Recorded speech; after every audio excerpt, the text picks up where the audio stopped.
Assalamualaikum warahmatullahi wabarakatuh. Shalom, Om Swastiastu, Namo Buddhaya, Salam Kebajikan.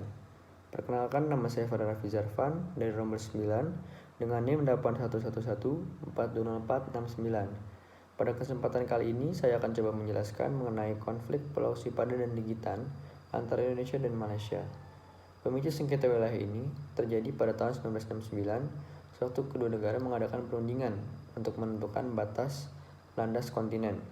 Pada saat itu terjadi perdebatan sehubungan dengan kepemilikan Pulau Sipadan dan Ligitan. Untuk selanjutnya, sengketa ini coba untuk diselesaikan di tingkat pemerintahan kedua negara tersebut selama bertahun-tahun. Namun, upaya ini mengalami kegagalan. Pada tahun 1997, kedua pemerintahan akhirnya sepakat untuk menyerahkan penentuan kedua wilayah kepada Mahkamah Internasional. Secara prosedural, penyelesaian melalui Mahkamah Internasional harus didahului dengan kesepakatan negara yang bersengketa, sebagaimana diatur dalam pasal 36 ayat 1 Statuta Mahkamah Internasional. Untuk ini, Indonesia dan Malaysia telah membuat sebuah perjanjian yang diberi nama Special Agreement for Submission to the International Court of Justice of the Dispute between Indonesia and Malaysia concerning sovereignty over Pulau Ligitan and Pulau Sipadan. Dalam pasal 2, Special Agreement disebutkan bahwa Mahkamah Internasional diminta untuk menentukan siapakah yang mempunyai kedaulatan atas Pulau Sipadan dan Ligitan. Pada bulan November 1998, sengketa atas dua pulau ini mulai diperiksa oleh Mahkamah Internasional. Pada saat diperiksa, Filipina sempat melakukan intervensi, di mana mengingat negara tersebut mempunyai klaim terhadap Sabah sebagai wilayahnya. Dalam sengketa Sipadan dan Ligitan, Sabah digunakan oleh Malaysia sebagai sandaran wilayah dalam mengklaim kedua pulau yang disengketakan. Hanya saja, intervensi Filipina ditolak oleh Mahkamah Internasional yang dalam putusannya pada tanggal 23 Oktober 2001. Intervensi Filipina berakibat pada terhambatnya proses persidangan. Dalam proses persidangan, pemerintah kedua negara telah menyiapkan sejumlah pengacara berkaliber internasional. Di samping para pejabat kedua pemerintahan, pengacara yang ditunjuk oleh Indonesia adalah Alain Pellet, seorang guru besar dari Universitas Paris ex-Nether. Kemudian ada Alfred H.A. Sons, seorang guru besar hukum internasional publik dari Universitas Utrecht. Arthur Watts, seorang pengacara dari Inggris.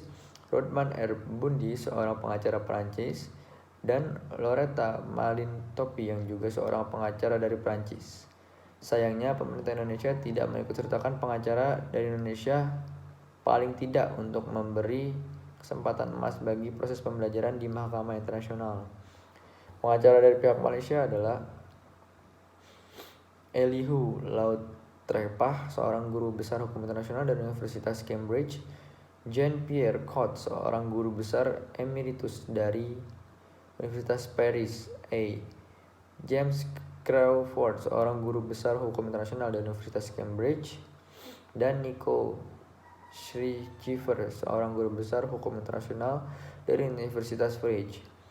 Proses persidangan yang dilakukan di hadapan mahkamah oleh Indonesia dan Malaysia terbagi menjadi dua bagian utama, yaitu sesi argumentasi tertulis dan sesi argumentasi lisan. Dalam argumentasi tertulis dibagi menjadi 3 tahapan, yaitu penyampaian dasar dan dari klaim yang disebut sebagai memorial. Atas memorial yang disampaikan, masing-masing negara diberi kesempatan untuk menjawab dalam bentuk counter memorial. Counter memorial yang disampaikan oleh masing-masing negara kemudian dijawab kembali dalam bentuk replay. Indonesia dan Malaysia menyampaikan memorial mereka pada bulan November 1999. Selanjutnya, kedua negara menyampaikan counter memorial pada bulan Agustus tahun 2000. Atas counter memorial yang disampaikan oleh masing-masing negara, masing-masing telah menanggapinya dalam reply yang disampaikan ke Mahkamah Internasional pada bulan Maret tahun 2001. Pada bulan Juni tahun 2002, para pihak diberi kesempatan untuk menyampaikan argumentasi lisan mereka. Dari pihak Indonesia, hadir dan mengawali argumentasi lisan adalah Menteri Luar Negeri, yaitu Hasan Wirajuda. Sementara dari pihak Malaysia diketuai oleh Tan Sri Abdul Qadir Muhammad yang merupakan Duta Besar Keliling atau Kementerian Luar Negeri.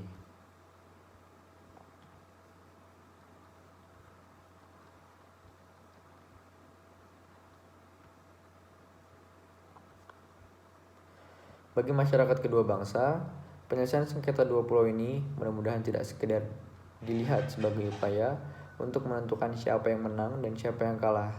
Sehingga, kalau harus diperjuangkan sampai menang, nilai penting dari penyelesaian dengan cara ini adalah sebagai upaya untuk menghindari terjadinya perang. Bahkan penyelesaian melalui ICJ harus dianggap sebagai upaya mengisolasi sengketa antar dua negara yang bersahabat sehingga tidak berdampak negatif pada hubungan mereka secara keseluruhan. Politisi kedua negara harus mampu mengkomunikasikan ini kepada masyarakat mereka masing-masing. Para politisi tidak seharusnya terjebak dan memainkan sentimen nasionalisme sempit untuk tujuan-tujuan tertentu. Kalaupun Indonesia kalah oleh ICJ, tidak ada yang perlu disalahkan dalam pengambilan kebijakan penyelesaian sengketa melalui ICJ. Tidak Menteri Luar Negeri yang sekarang ataupun sebelumnya, bahkan tidak pula pemerintahan yang sekarang atau sebelumnya.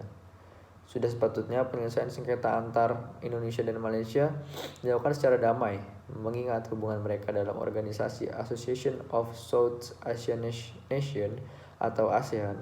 Bahkan, penyelesaian damai dapat menentukan tingkat peradaban suatu masyarakat. Penyelesaian sengketa secara damai mempunyai nilai peradaban yang lebih tinggi dibandingkan penyelesaian dengan menggunakan kekerasan. Sekian topik yang dapat saya sampaikan dan dapat saya bahas. Kurang lebihnya mohon dimaafkan. Wassalamualaikum warahmatullahi wabarakatuh.